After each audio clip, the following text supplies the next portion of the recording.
Assalamualaikum warahmatullahi ta'ala wabarakatuh. Apa khabar murid? Cikgu doakan supaya kamu sentiasa sihat, walaupun kita belajar di dalam situasi PDPR ataupun di rumah kita sendiri.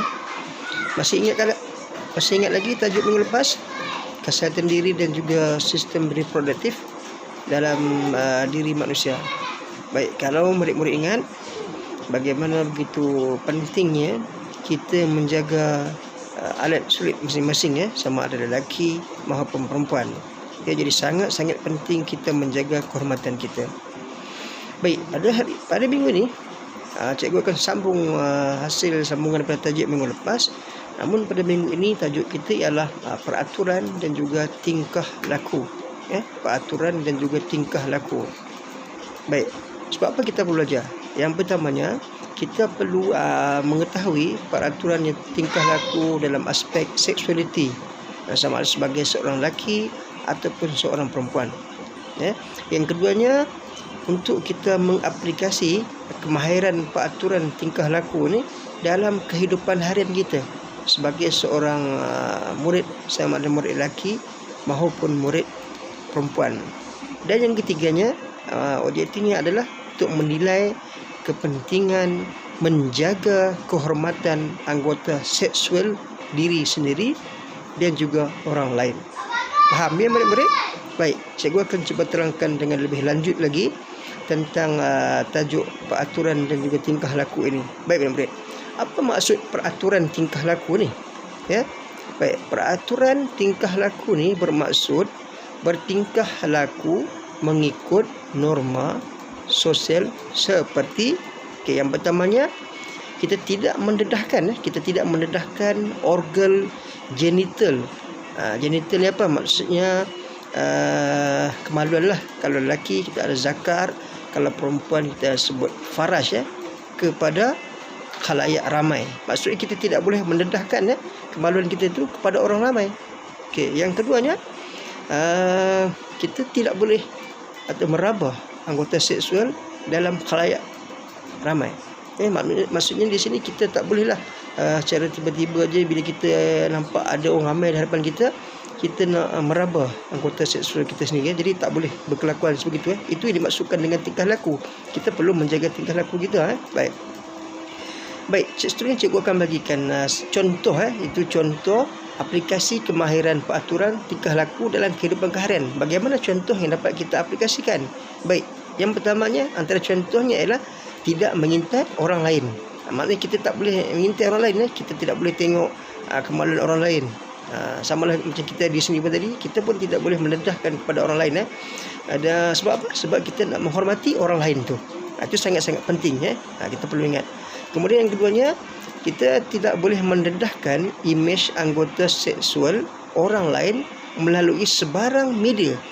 Maknanya kalau contohnya kita ada gambar, katakan kita ada gambar yang tak elok lah, gambar yang tak elok kawan-kawan kita, dan kita dedahkan gambar tersebut kepada media sosial melalui WhatsApp, melalui Telegram, Instagram, Facebook dan juga sebagainya. Jadi kita tak boleh mendedahkan anggota seksual diri orang lain kepada umum, termasuklah anggota seksual kita sendiri. Ingat, itu satu perbuatan yang sangat salah. Itu yang dikatakan tingkah laku kita perlu jaga. Baik.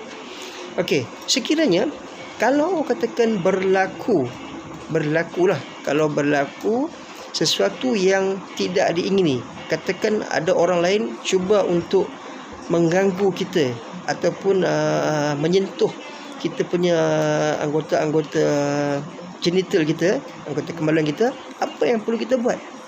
Murid, apa perlu kita buat? Sudah tentulah yang pertamanya kita laporkan kepada orang yang boleh kita percayai. Ingat di sini, orang yang boleh kita percayai saja. Yang kita tak percaya, kita jangan laporkan. Memang tak boleh. Sebab apa? Kita takut orang itu akan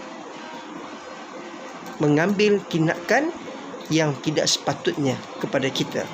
Macam-macam boleh berlaku murid-murid.